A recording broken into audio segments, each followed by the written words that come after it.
The following program deals with a controversial subject. The theories expressed are not the only possible interpretation. Viewers are invited to make a judgment based on all available information. Tonight, liftoff. We have a liftoff. We investigate the most extraordinary event of the 20th century. It's one small step for man. Man landing on the moon. One giant leap for mankind. But believe it or not, some people say it never happened. This whole thing was a fake. Decide for yourself as we explore the evidence. The Eagle has landed. Analyze official government photos. What a ride, what a ride. Examine the films. The flag flaps on the moon where there's no atmosphere. And hear the testimony of one former astronaut who's not afraid to speak his mind. NASA could have covered it up. Could the government have orchestrated the deception of the century? NASA could have pulled off the greatest hoax of all time. You be the judge. On Conspiracy Theory, did we land on the moon?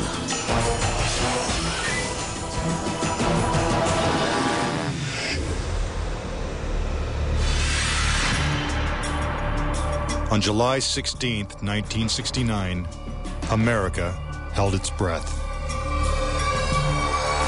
10, 9, ignition sequence start. 6, 2, 1, 0. All engine running. Liftoff. We have a liftoff.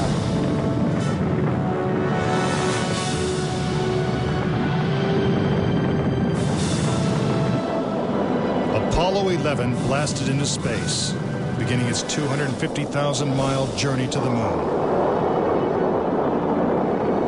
During their 8-day voyage, the Apollo 11 astronauts saw spectacular views of the Earth, floated in a weightless environment, and supposedly went where no man had gone before. Guys looking good, down a half. Lights on, picking up some dust. 4 forward, drifting to the right a little. Contact light. Okay, engine stop. We copy you down, Eagle. Houston, Tranquility Base here. The Eagle has landed. But did it? Did they really land on the moon? Most of us think so. Millions of people watched on television as the lunar lander touched down, and these unforgettable words were spoken. It's one small step for man, one giant leap for mankind. But even today, there are those who claim that believing in man's one small step requires one giant leap of faith. Bill Kaysing was an analyst and engineer at Rocketdyne, the company that designed the Apollo rockets. There were many problems that evolved during the 60s that led people to believe that we're never going to make it to the moon.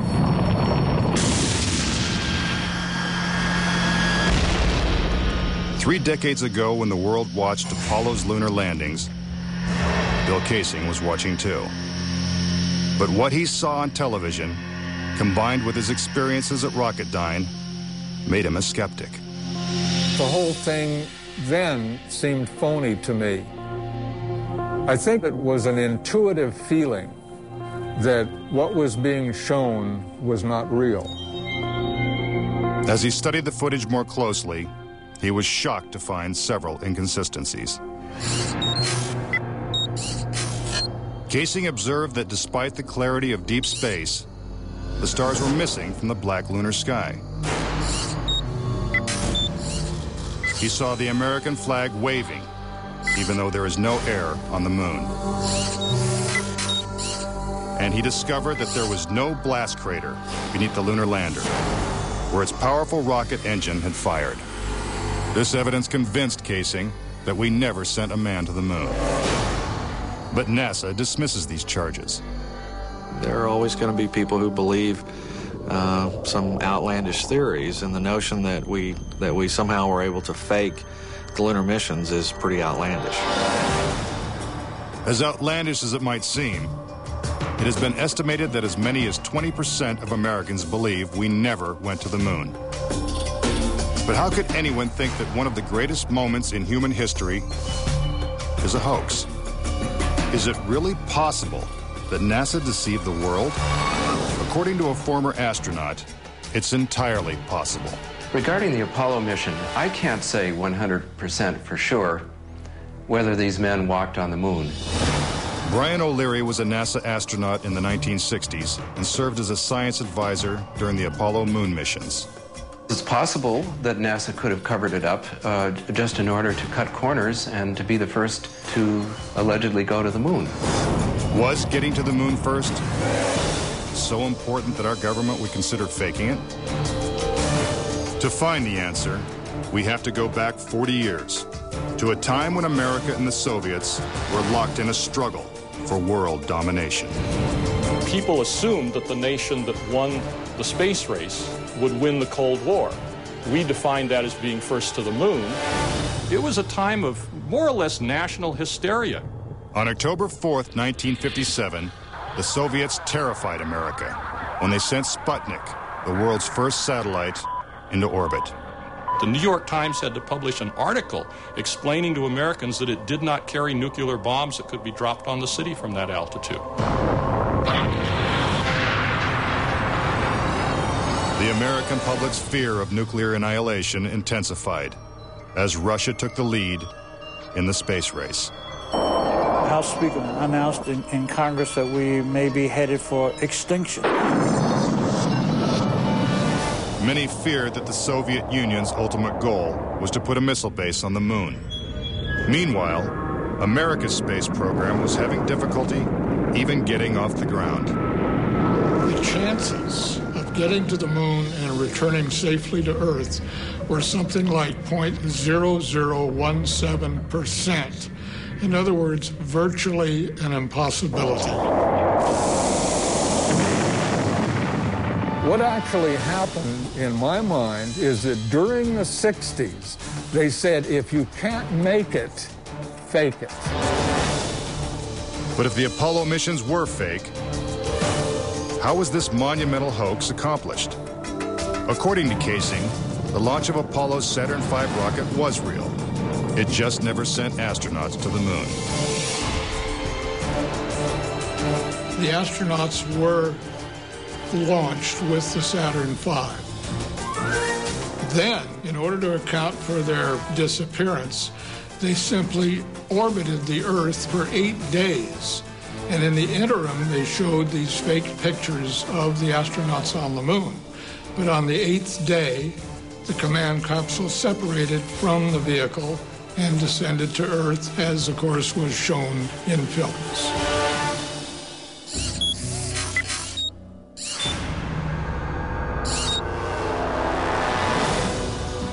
This theory inspired the 1978 movie Capricorn 1, in which the government attempts to fool the world by faking a mission to Mars. We do not claim this planet in the name of America. We claim it in the name of all the people of the planet Earth. The Apollo footage is strikingly similar to the scenes in Capricorn 1. Producer Paul Lazarus suggests that the film's plotline could be more fact than fiction. I believe, had they wanted to, that NASA could indeed have pulled off the greatest hoax of all time, never sent anyone to the moon, and recreated it in a television studio. And I believe it could have been done at that time. The technology was in place. The pudding is solid. The surface seems powdery. Surface is fine and powdery. I can pick it up loosely with my toe. What we put up on the screen was our own simulated version of whatever we could do within a $4.8 million budget. But with NASA's $40 billion budget, Casing believes they had the resources to pull off a hoax if they couldn't make it to the moon. The reason I believe that NASA and the government faked the moon landing was basically it was technically impossible to do it. And they simply had to come up with some sort of alternative that they felt the public would believe. Casing theorizes that the lunar landings were actually filmed in Nevada's high desert, at the top secret military base known as Area 51. Area 51 is one of the most heavily guarded facilities in the United States. If you went in and tried to get some information, you could be shot and killed without any warning. Russian spy satellite photos of Area 51 reveal not only a series of hangars that resemble movie sound stages, but also barren moon-like areas which coincidentally are covered with craters. Compare this photo of a lunar crater allegedly taken from the moon's orbit by Apollo 10 with this satellite photo of a crater at Area 51. Even astronauts acknowledge the similarity of the terrain. It has a stark beauty all its own. It's like much of the high desert of the United States. Could billions of people really have been fooled into thinking the Nevada desert was the moon? Casing believes it's possible, and maybe the real reason Area 51 is so heavily guarded. This is a very secret base, and with good reason, because undoubtedly the moon sets are still there. And if they are, no one's getting a look at them anytime soon. Up next. Tranquility Base here. If the lunar module landed with 10,000 pounds of thrust, why is there no blast crater? Plus, was this footprint really made on the moon? And later, 10 astronauts die under strange circumstances. How far could the conspiracy reach? Find out when Conspiracy Theory returns.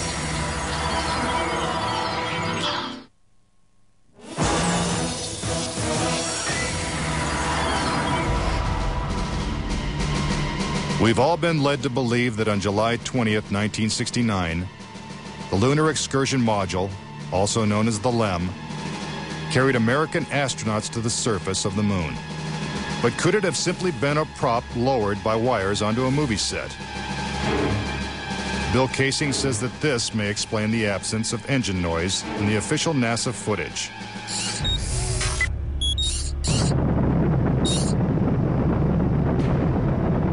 The noise level of a rocket engine is up into the 140, 150 decibel range. In other words, enormously loud.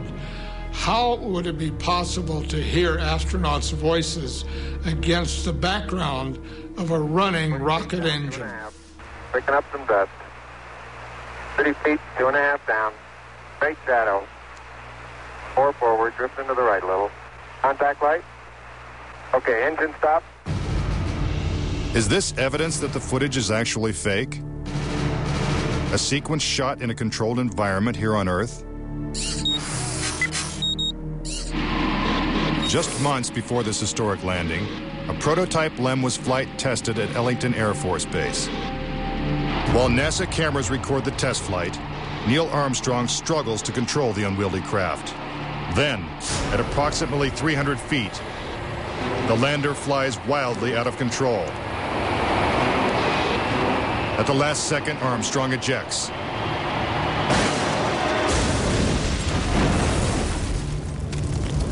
And floats to safety.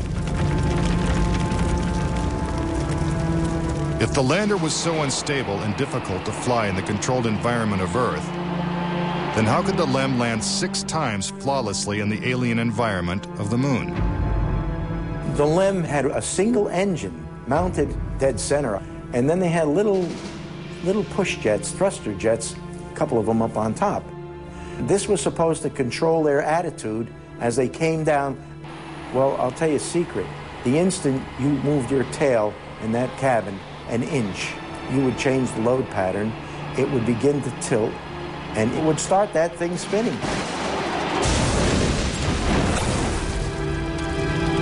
The arguments that have been arrayed on the side of those who believe that the lunar landings were a hoax are very elaborate, and they have to be to support a theory like this.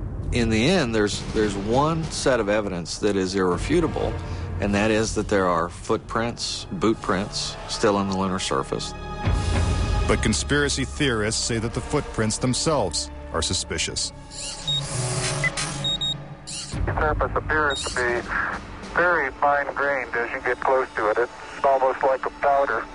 To have a powerful rocket engine blast the surface of the moon, blasting away all of the dust, and then find footprints surrounding the lunar lander, that to me would be an impossibility. Photo after photo reveals that the lunar surface surrounding the LEM is covered with footprints. But Casing says there's something even more difficult to explain. The fact that there's no blast crater under the LEM is one of the most conclusive pieces of evidence that I find supporting the hoax. In fact, no sign of a blast crater is visible for any of the 6 lunar landings. But LEM specialist Paul Fiel says he can explain why the lunar module left no crater when landing on the moon.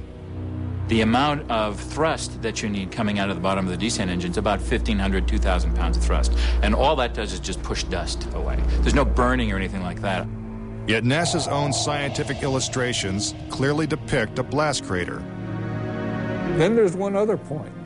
If they had truly landed on the moon, this dust would have then descended on the lunar lander, on the foot pads, and we find not a trace of dust on the foot pads. When I discovered that alone, I said, no way am I looking at a lunar lander that landed on the moon. Could it be that the LEM was just a prop on a giant lunar movie set? When Armstrong said, that's one small step for man and one giant leap for mankind, the footprint that he made could have easily been made in Area 51. Casing points out that the LEM's departure from the lunar surface is even more suspicious. In the footage of the ascent stage going up, what you don't see is an exhaust plume coming out of the rocket engine nozzle. What a ride, what a ride. But what do we see? We see the ascent stage suddenly pop up without any exhaust plume whatsoever, as though it were jerked up by a cable. Is this evidence of a conspiracy? Was the government capable of such a massive cover-up? To propose that this was all faked and a hoax, they have to say that every piece of evidence, that every physical, scientific test that one could offer to support the reality of the lunar landings, they have to say that all of those are fake. I would say that my conviction that Apollo was a fake was really not according to one specific piece of evidence, but it was cumulative. This whole thing was a fake. Coming up. We're getting a picture on the TV. If there's no air on the moon, why is this American flag waving? Plus, could these official NASA photos have been doctored? All of the photographs were faked. And later, is it possible for humans to have survived the deadly radiation in deep space? When Conspiracy Theory continues.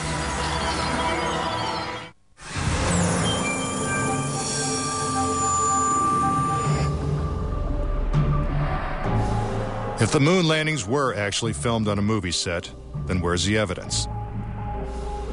According to David Percy, an award-winning filmmaker and photographer, the proof is in NASA's own lunar photos and video. Our research suggests that images of the Apollo landings are not a true and accurate record. In our view, the Apollo pictures were faked. Many of the images are replete with inconsistencies and anomalies. In fact, Percy claims that when examined, these images suggest that man never went to the moon at all. This famous scene of man taking his first steps on the lunar surface is one of the most recognizable in history. But why are such important images so grainy and hard to see? And we're getting a picture on the TV. You got a good picture, huh? NASA claims it's the result of 1960s technology. If you go back and look at it, The Apollo 11 mission was some pretty awful video by today's standards. These were ghostly images. It just did not look very real at all. And that was a function of the transmitter at the time, the camera at the time that we had available to us to fly on Apollo 11. But investigative journalist Bart Sabrell believes that NASA intentionally made the images hard to see. NASA orchestrated the hoax in a very unique way through television. They had one picture, which they completely controlled, black and white, grainy, that convinced everybody we were on the moon. We had no reason to doubt it. They had complete reins over the pictures, over the sound. I mean, sad to say, it was easier than people believe. But despite the lack of clarity, conspiracy theorists see evidence suggesting that these images were staged. It's absolutely unreal. Although it appears that the astronauts are moving in the moon's gravity, which is 1/6 that of the Earth, Percy notes that when the speed of the film is doubled, the astronauts appear to be running as if in Earth's gravity.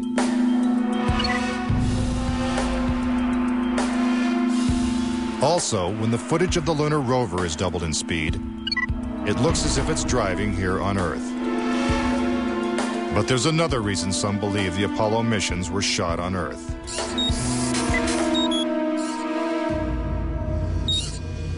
If there is no air or wind on the moon, why is this American flag waving?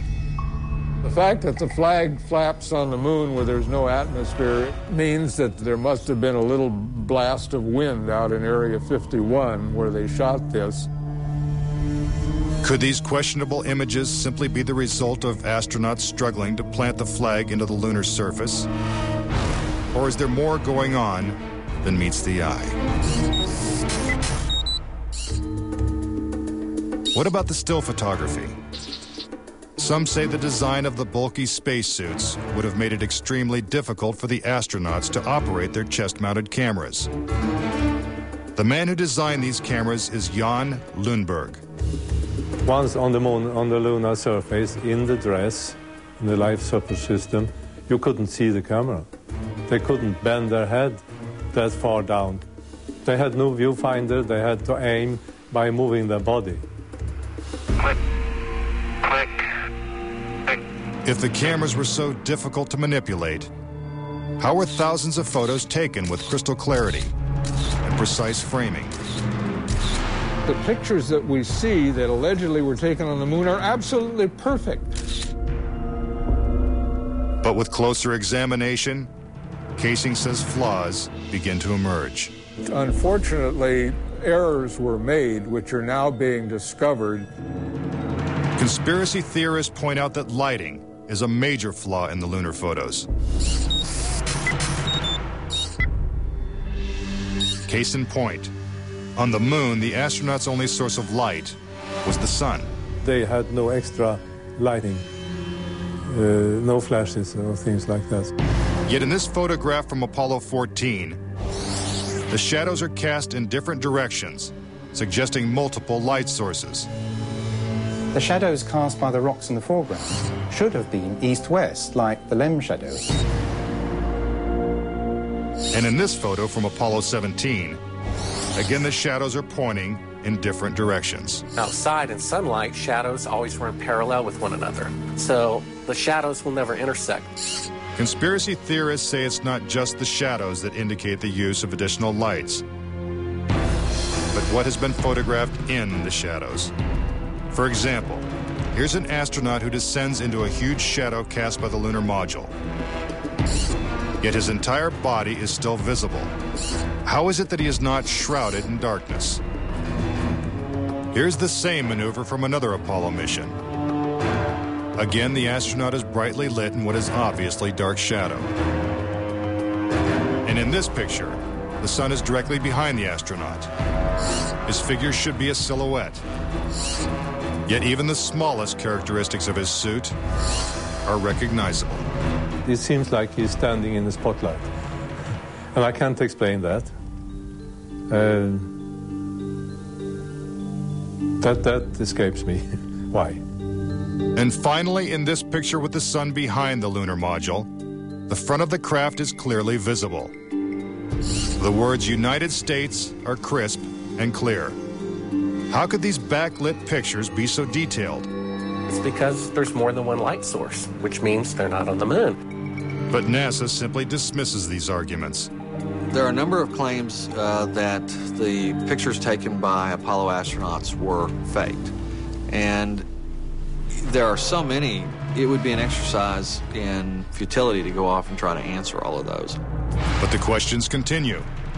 Why do some of these images shot at different times and different places appear to have identical backgrounds?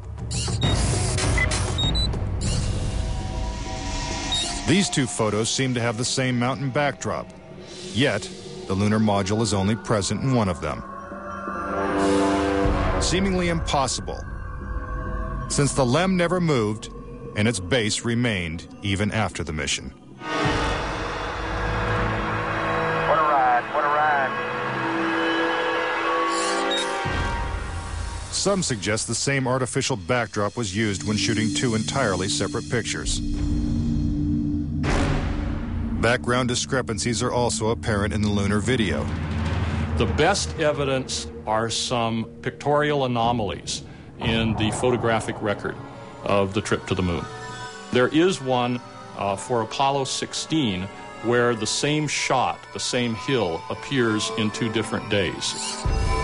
This tape was shot on what was reported to be the first of Apollo 16's lunar excursions. But it couldn't pick a better spot. And this video was from the next day at a different location. That is the most beautiful sight. NASA claims the second location was 2.5 miles away. But when one video is superimposed over the other, the locations appear identical. The conspiracy theorists see that as evidence that we didn't go to the moon, that it was staged, and the opposite point of view is that it's a case of bad editing. It's absolutely unreal. Conspiracy theorists claim that even closer examination of the photos suggest evidence of doctoring.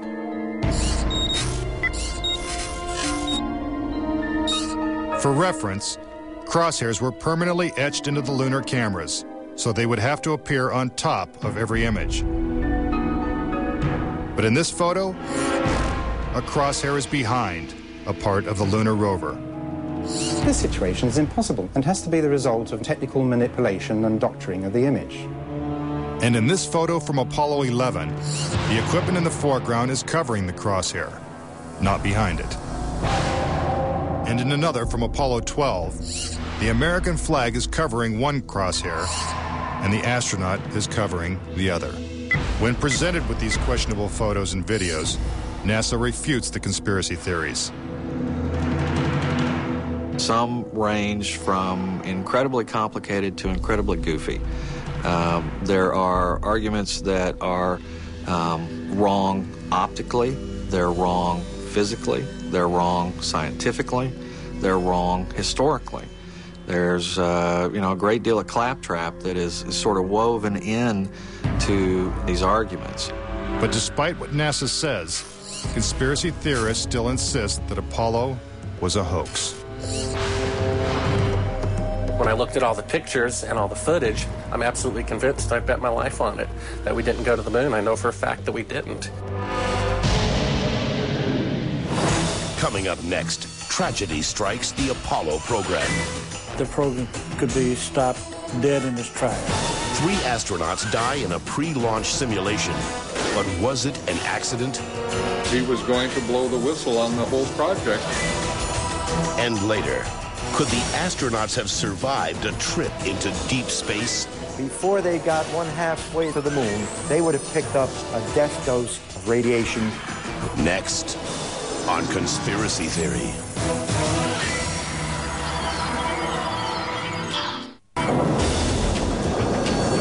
If what conspiracy theorists say is true, how could NASA perpetrate such a widespread hoax without someone from the inside blowing the whistle? Virgil Gus Grissom was selected as one of the original 7 astronauts. A family man and a veteran of several space flights, he was a national hero and was likely to be the first man to walk on the moon.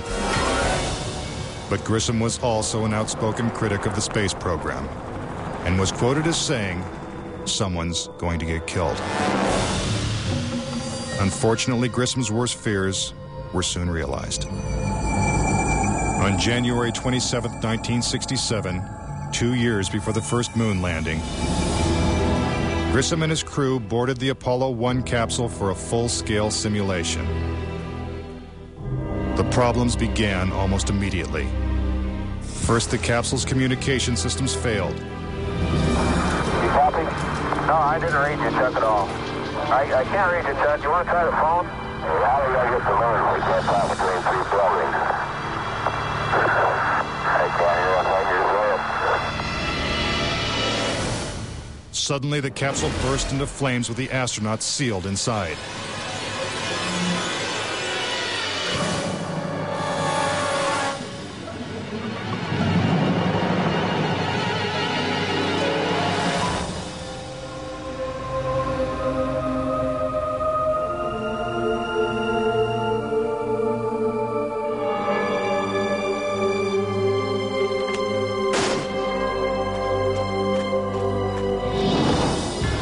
Tragically, Gus Grissom, Ed White, and Roger Chaffee lost their lives before ever leaving the launch pad.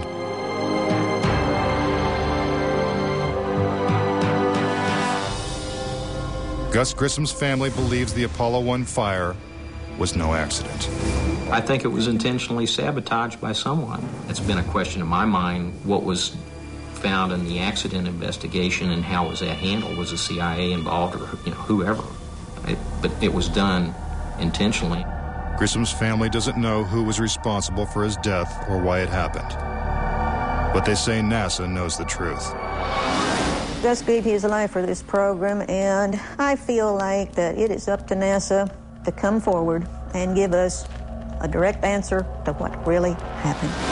Were Gus Grissom and the Apollo 1 astronauts victims of a tragic accident? Or were they intentionally silenced because they knew too much? We may never know. The cause of the fire is still a mystery, and the capsule remains locked away at a military base. But Grissom wasn't the only Apollo critic to meet with a suspicious and untimely death. Thomas Ronald Barron was a safety inspector during Apollo 1's construction. After the fire, Barron testified before Congress that the Apollo program was in such disarray that the United States would never make it to the moon. He claimed his opinions made him a target. Has there been any pressure on you by NASA? Nothing. We were, my wife and I were somewhat harassed at home when the first thing broke some time back, but it's going away now. As part of his testimony, Barron submitted a 500-page report detailing his findings. There was a real fear that the program could be stopped dead in its tracks. Then exactly 1 week after he testified, Barron's car was struck by a train. Barron, his wife, and stepdaughter were killed instantly. I believe that Thomas Ronald Barron was murdered because he had the truth to tell about the Apollo project. Barron's report mysteriously disappeared, and to this day, it has never been found. But the Apollo program continued, and so did the string of untimely deaths. Between 1964 and 1967, a total of 10 astronauts lost their lives in freak accidents. These deaths accounted for an astonishing 15% of NASA's astronaut corps. To keep something that's alive wrapped up and covered over, you've got to eliminate all the people that can talk about it. Could the government have gone this far to pull off such an elaborate hoax? NASA says it's impossible. There were probably 250,000 people who were directly involved in the Apollo program, and another 500,000 people beyond that.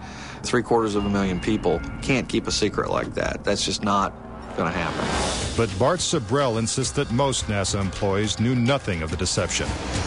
Very few people at NASA knew. The thing is so departmentalized. You got the person building the bolts in Houston, or doing this in Seattle, or doing this in Florida. No one knows the full picture. So, you know, you had no one seeing the full picture of anything except a handful of people. If the conspiracy theorists are right, and only a few people knew the whole story, then the truth may remain buried forever. When we return, could the astronauts have survived the deadly radiation of space? Getting them past the radiation belt would have been impossible. And a Russian cosmonaut breaks his silence when conspiracy theory returns.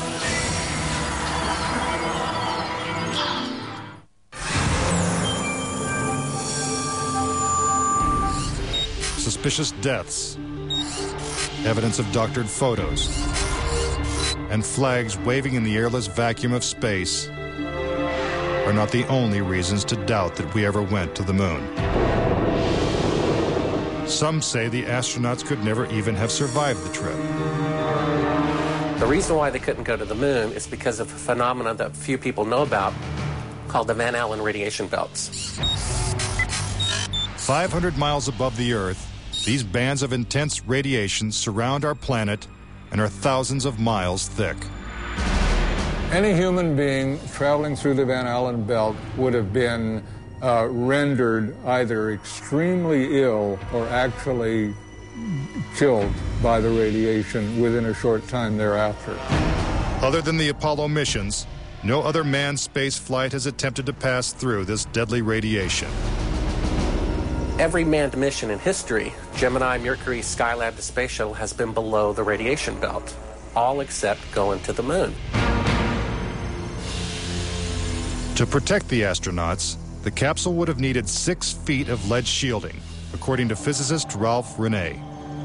Obviously, the only shielding they had was the literally paper-thin outer hull of aluminum, and their suits consisting of glass fiber, some aluminum fibers, and silicon rubber. It's very interesting concerning radiation that the astronauts were protected by a thin film of aluminum when here on Earth they put a lead shield on us when they take a dental x-ray.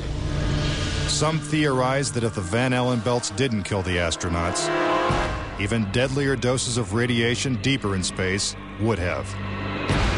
Violent explosions in the sun called magnetic storms flood space with intense radioactivity.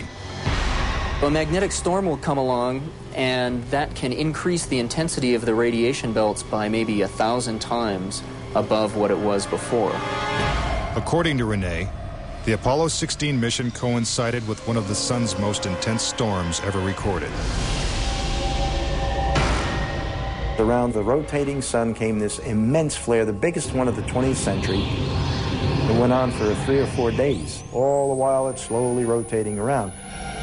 Although the effects of radiation are horrific, ranging from hair loss to cancer to death, the solar flares had no adverse effect on the Apollo 16 crew.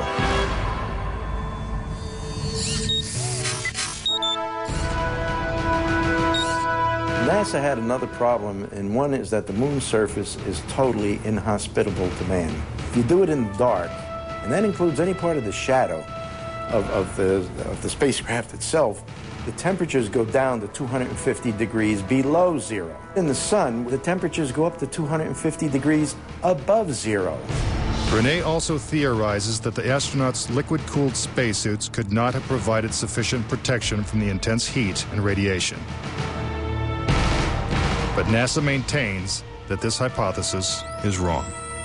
The claim that the radiation on the lunar surface would have incapacitated or hurt the astronauts, it's equal parts bad science and a bad understanding of how we went about designing the equipment. The spacesuits that they wore were incredibly tough and very resilient to lots of different things. If those suits do what NASA says they can do, then I want to see them suit up a guy or two, put him into 3 Mile Island, the pit there that's still hot, and have them clean up the mess. But they can't and they don't.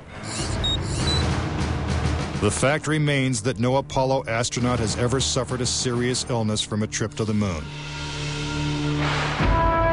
Could this be because they never left the safety of Earth's atmosphere in the first place?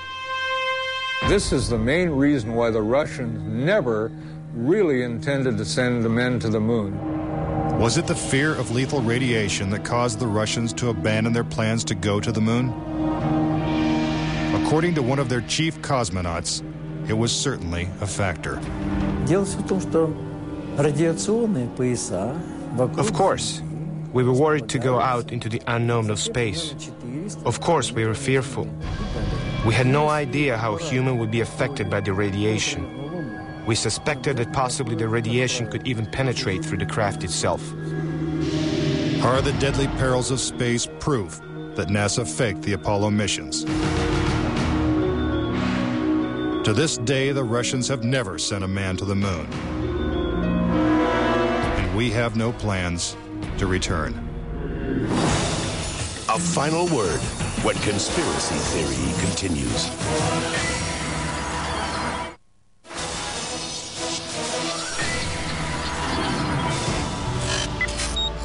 Now, various theories and explanations. Do you believe it's possible for our government to perpetrate such an incredible hoax? Is it conceivable that with its $40 billion price tag, the Apollo program was nothing more than the most expensive movie ever made? It is my personal belief, and I totally believe this after all the years of research I've done on this, that NASA never landed a man on the moon. I would say that anybody who believes that we did not go to the moon is an absolute nut. Anyone that wants to call me a kook or a nut or a crackpot, they're welcome to do that, but they're also welcome to go examine the evidence, which is everywhere. Bottom line, the United States went to the moon in the 1960s and the 1970s. End of story. Is there any way to put this controversy to rest once and for all?